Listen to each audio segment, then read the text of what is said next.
3 murdered Indigenous girls in 1 year, right here in Arizona, an ongoing crisis in our state.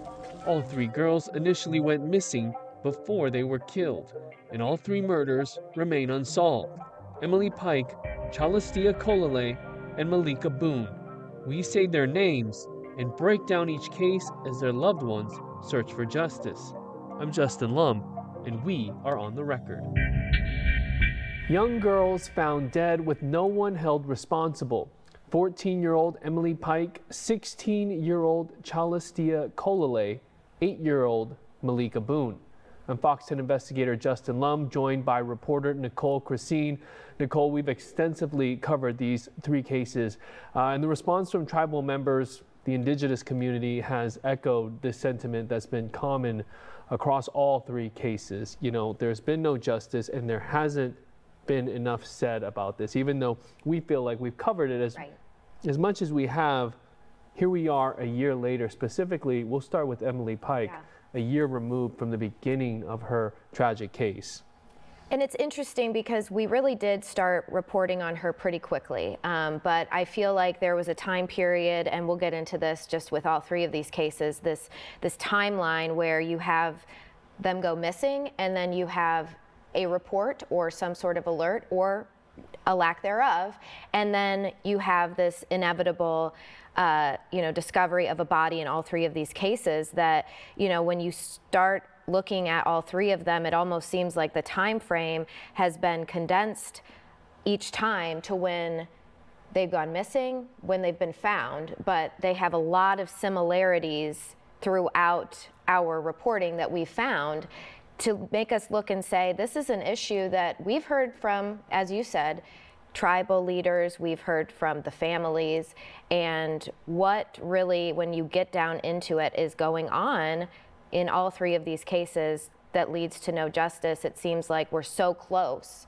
every time we talk to someone, but yet, in the grand scheme of things, are we really that close? I think that's something we question every time we visit one of these cases. Emily's, of course, hard to believe it's been almost a year since her body was found, over a year since she went missing. Yeah, January 27th, 2025, Emily disappeared from her group home in Mesa. She had a little bit of a history running away from there, a Sacred Journey group home. She was placed there by the San Carlos Apache Tribal Social Services, and then she's found just outside of Globe, which is about an hour away from where her group home was located. And on Valentine's Day, her remains were found in a horrific condition in trash bags. In this case, the reward money for this case alone is at $200,000. That is unprecedented. You do not see that sort of reward money. So it just shows the response from everyone in the community. I mean, these are multiple agencies that have collected and gathered the resources to get this reward to where it is, $200,000. And what her case did was fuel the passing of the Turquoise Alert. And we can get into that. I mean, where are we with the Turquoise Alert? What does it mean for people who have no idea? What does it aim to do? So the Turquoise Alert, I think the original goal was to have this specific target for the Indigenous community. They named it after Emily originally, and that's kind of the Emily's Law is kind of the nickname, for lack of a better term, for this law. But the Turquoise Alert, now in its final passing from last legislative session, is for anyone 65 and younger who has gone missing, and there are some criteria within that. It cannot be considered a runaway situation. There has to be some sort of circumstance around the death that seems suspicious, or something that could trigger the idea that maybe not necessarily foul play, but something suspicious has happened here to where we really need to be looking for this person. But this originally, I believe, was really targeted at this Indigenous community and representing some of these cases like Emily's. And what we've seen since then is, in the case of Chalastia, in the case of Maleeka Boone, which we'll get into their separate cases a little bit more, but you've seen the conversation around the Turquoise Alert continue to evolve, and maybe some of the criteria that people, advocates, think needs to change, and maybe some specifics that need to be included to help in these cases to really get that alert out, get it to enough people in the right area, and see how it can really work in its best form. And there are a lot of boxes to check Yes. to get that turquoise alert activated, but this comes as a result because of the gaps in the system. Yes. I mean, it still is astonishing to advocates and tribal members and anyone who has been able to learn about this case that for Emily, she was not in the DCS system. No. She was placed there by tribal services, and so she's in this DCS licensed group home at the time, but when she goes missing, DCS doesn't have a face sheet or really any information on her. The person to contact and to notify that she's missing, besides her family, is her social worker with the tribe, which is not right there in the valley. I mean, there were just so many loopholes and I guess errors in the system that had to be filtered out, and here we are with the turquoise alert. Doesn't mean that that is the end all be all, the solution, but she did have a history of running away. She did not want to be at this group home, and it was so heartbreaking to watch body camera footage of Emily saying that no one cared about her and she wanted to be home. That's all she wanted to do, is be back home on the tribe. And we've talked at length with her uncle and her aunt, anyone close to Emily or knew of her story that we could. And there was an alleged sex assault that was reported, and the response was from the tribe's game and fish. So there's just so many questions on, like, how does this happen? How does it get treated like this? And she, the victim, the alleged victim, gets treated in a way where she has to be taken out of this environment that is her home. Right, and not only was she taken from the place that she wanted to be in, with her mother, with her family, with those who loved her, because, in part, according to her family, because of this alleged sexual assault and because of some other things that were happening. But then, as you mentioned, there's repeated opportunities that she tries to take to get back home. You see the body camera footage, as you mentioned, it's just heartbreaking. You hear her, and it's this little girl saying, I want my mom. You know, she's crying for her mom. She's crying to be back somewhere that's more familiar for her.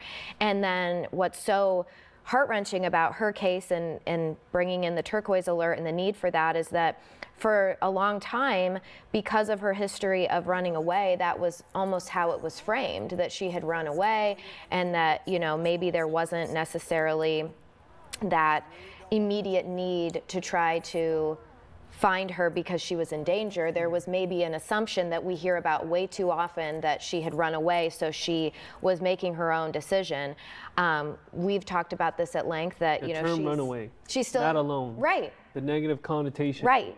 It creates an issue. There are some advocates we've spoken to that want to get rid of that term altogether, you know, and just not have that included. Any time that a person or a child, especially a child, you know, runs away from a situation, what are they running from? What are they trying to run to? Taking that into consideration and understanding that in Emily's case and in the case of Chalastia as well, you know, a history of perhaps running away from a situation, or a history of trying to be a teenager who maybe is just battling her own demons and needs, you know, to show that she's struggling. That doesn't mean that they are safe necessarily. And in both of these cases, they weren't. Now, we really don't know a lot. After Emily leaves the group home on January 27th, there's 2 weeks there, that gap, and then she's found in terrible conditions, in suspect, no identity. Like, there's just nothing. There's no surveillance video. There are no leads, to the point where we haven't really had any interview or press conference from the Gila County Sheriff's Office that is investigating this, along with the FBI and other agencies, including tribal law enforcement. There hasn't been anything to go off of. I know there's been forensic evidence that's been collected and DNA testing and things like that, because, I mean, it was a gruesome crime scene that was left behind. Yet we don't have an arrest to this day, and it's such a big story, an important story. You have two memorials for her. You have one outside of Globe where she was found, and you have one in the Mesa area and the main cross streets near where she was last living. And there was a lot of uproar about even the memorial being taken apart and trashed at one point. And our team has spoken to advocates and people in the community that they're really upset about that, because they feel like, well, if she doesn't have justice right now, well, we at least need to remind people that she doesn't have justice, hence the Mesa memorial. And we'll take a listen to a clip right now from someone who just really was in support of keeping this up there on this very, very basic fencing. Take a listen. This is one of the greatest atrocities to ever happen, especially here in Arizona for a young woman, let alone in the way she was found. We want justice. The community wants justice. The community has this here because we want to keep this out there. We keep this memorial here to keep her name alive. One of the biggest things that we need is to keep her out there, keep her visible. Nicole, we talk about this case all the time, but just final thoughts on the Emily Pike case, where it stands as we are now 1 year at the mark where she was discovered.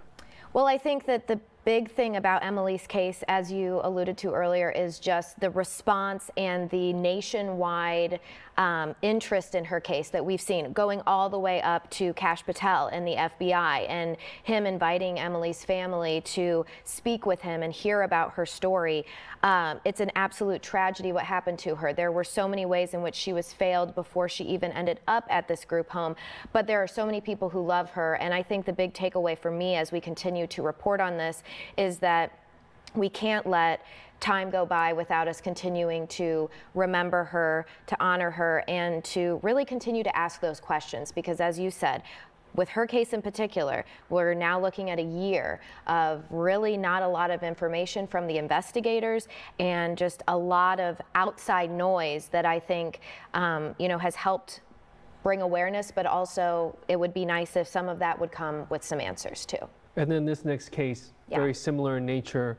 You have 16-year-old Challistia Colelay from the White Mountain Apache tribe, and she was found dead in the Knots Landing area in White River. So this case is now months long, this investigation. It is a homicide, and it's gone dormant. I mean, we covered it as much as we could, and you recently spoke to Chalistia's family, really for the first time on camera. It's not easy for them to do, and you also went to the vigil on the tribe's land, just outside of her home. I mean, this case, it has shaken up the community, similar in a way to Emily Pike. I mean, the circumstances are a little bit different. Sure. But what can you tell me about the very hyper-local response there? It seems like people are just like, enough is enough. Yes, and I will tell you that was something that I was going to note, was that Emily's case, while that has gotten so much attention, rightfully so, I do feel like Tia's case has gotten that, as you mentioned, hyper fixated, this local group of people who are really passionate about it, people who knew Emily. These are two different Apache reservations, but there is a lot of overlap there in the community. And I've learned that there are a lot of people who know and knew both Tia and Emily. And so there is a lot of passion there within the reservation. But when you look at Tia's case, the biggest thing that I can point out from our reporting is that no turquoise alert was issued for her. Her family has told us time and time again that they reported her missing. She had left for a friend's home, never returned, and they said to me when we talked just last week, immediately there was a part of us missing. There was never a part of us that thought that she had run away or done anything. We didn't tell anyone that she had run away.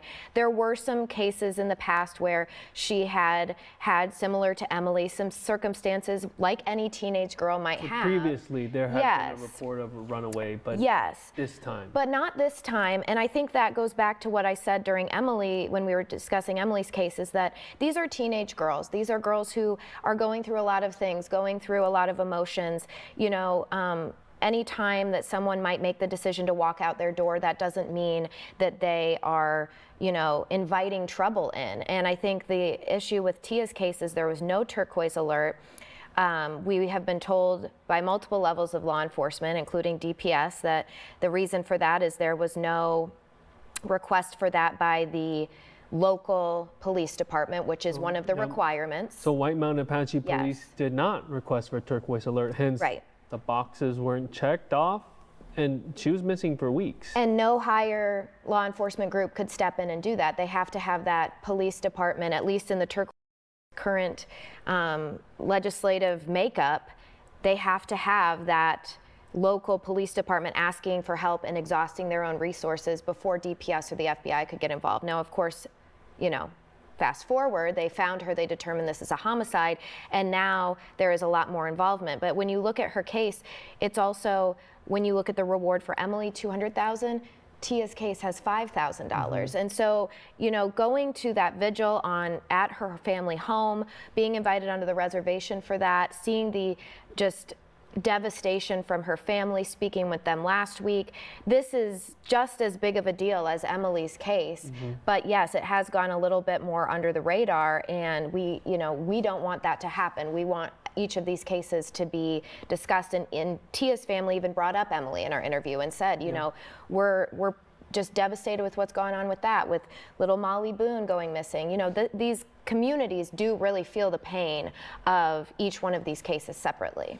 So Tia was found dead November 3rd, 2025. But she had been gone since around October 16th. And she didn't leave her specific home. I believe she had left family, friends' home or someone's. And where she was found is not too far away from. And that's eerie, as you are someone that went and visited this area and just imagining, okay, this is the length, this is the distance. Right. It was all within a walking distance from where she left, where their home was, to the area where she was found. She easily could have walked. Now her family has been very vocal that she loved to go outdoors. She loved to do things out in the beautiful area that she grew up in White River. And so it's not surprising that she might have been out and about, but the idea of her going and supposedly having plans, never coming back from those plans, you know, this family telling me yet again last week that they were missing her and they didn't feel like they got the support that they needed to bring her home. And we say every time that we cover a Turquoise Alert, we can't say for sure that having that issued would or would not save someone's life, but it is an important step that is taken to raise some awareness in the area where the person is missing. And let's talk about another piece of our reporting. I remember this, where we broke the news that an arrest had been made. And this came straight from the family in a family statement that the Bureau of Indian Affairs had basically detained a minor not related to the family.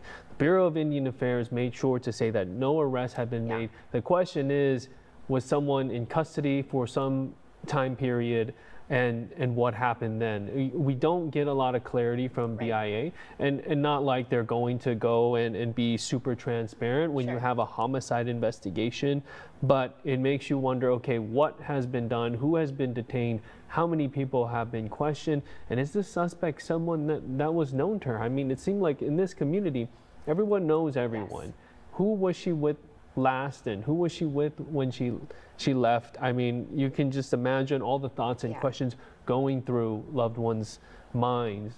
They live right here in this area. I think that is something that, you know, in each of these cases, Emily's, of course, you have that larger distance between Mesa, where she went missing, and where she was found out near Globe and near the reservation. But with Tia and then with Molly, these girls were found very close to where they went missing and right there in their home community. And so that raises an alarm too of, you know, as we're continuing to report on these cases, we have to ask the questions of, what kind of person, what kind of perpetrator would know that area? What kind of person would know, you know, where to take a girl, potentially a body, depending on how long they had been dead, and know where to put that body, and know where to conceal it. Concentrated area. Yes, I see what you mean, compared to 100 miles or so. Emily's case it's so distance. Close. There's not as much, it seems like, and of course we don't, you know, this is speculation to some extent, but it seems like the crime is committed and the body is found all in this little radius for Tia and then for Molly, who we'll be talking about. And so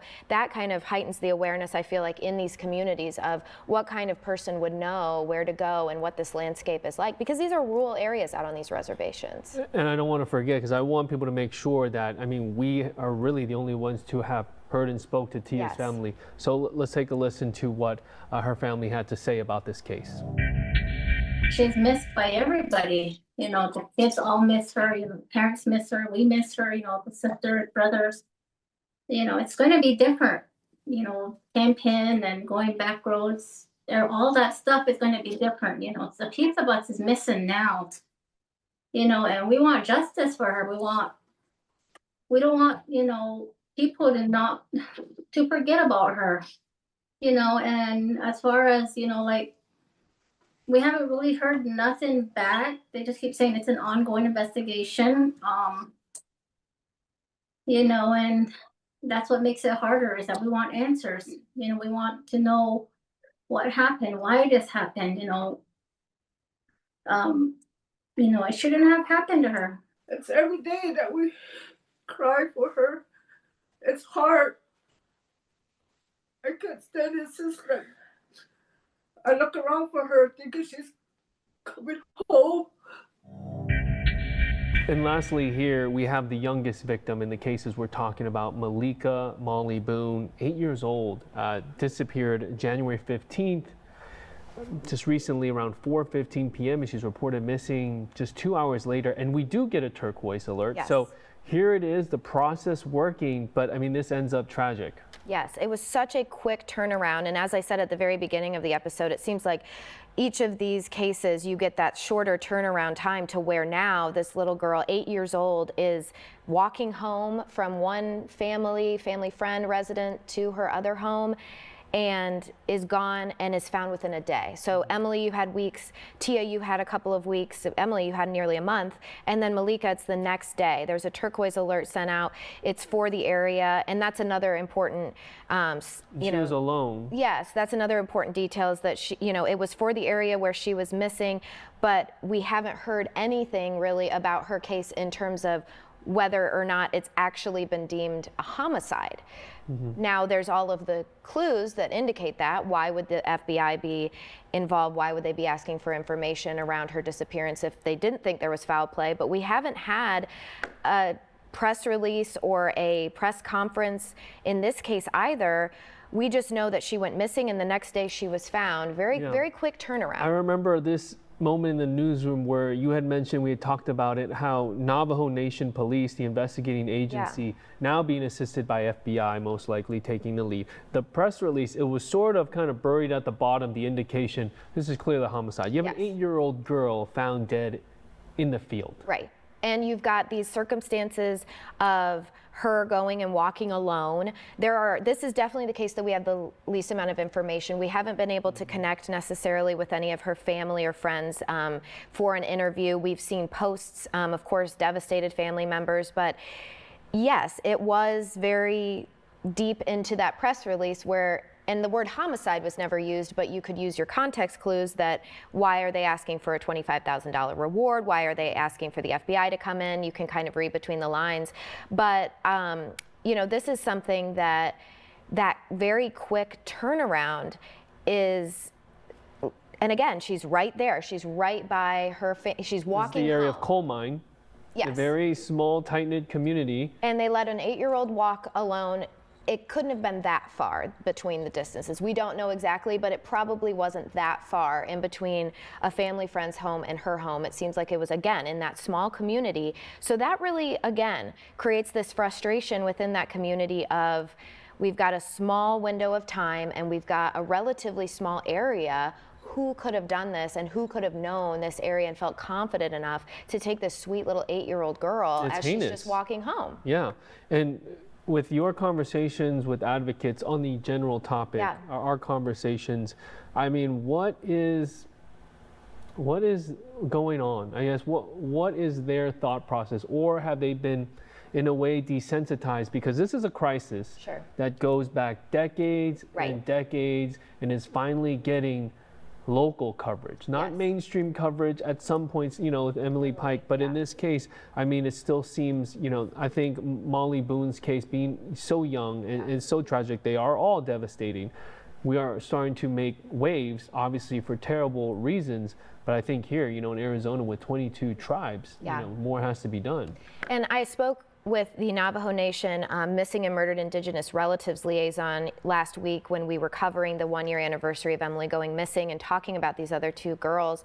And she brings up some of the issues that are just facing the reservation in general, that you have some of these instances of substance abuse, of domestic violence, and my response to that would be that we do see that around a lot of places in any community, but it seems like the communities on the reservation, you know, they have these same issues you see other places, but you wonder, where are the advocates coming from outside? And I feel like that's something we've struggled with a lot, especially when we're talking about these cases, is where are the systems that can help these reservations, where there are limited resources, where there are smaller police departments, things like that. Where are the outside forces that can help? This Turquoise Alert aims to do that.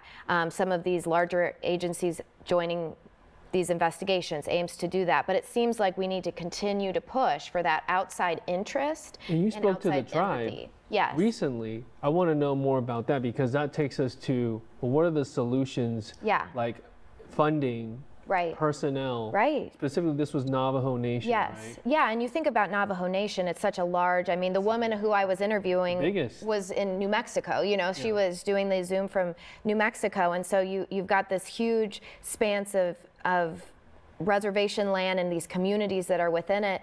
You know, yes, the funding for that kind of thing. There was recently, Navajo Nation was giving some funding for like canines to help with searches. And you think about how long have canines been used in, you know, Phoenix or Scottsdale or Gilbert or some of the places down here in the valley. So some of this funding that they need is just for basic investigative techniques that have been around in other communities for the longest time. So it's going to take that outside interest, support, and belief that there really is a situation happening on the reservations with the missing and murdered Indigenous people movement, that is something that is worth the funding, the attention. We know it is. We've gotten to know these families, gotten to know these communities, but we need even more people to feel that way.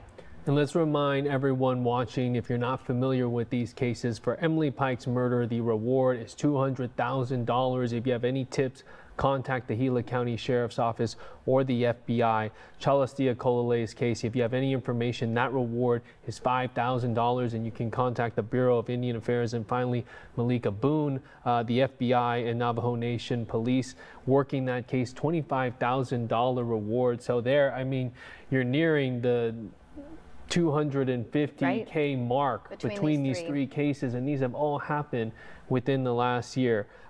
Nicole, thank you so much for your reporting, your coverage, working with me. This is important work, and as we shed light on these names and remind people what's going on, We'll because continue to do it. The goal is to get these cases solved. All right, I am Fox 10 Investigator Justin Lum. I want you to like, subscribe, and hit the bell for notifications, and I will see you next time on The Record.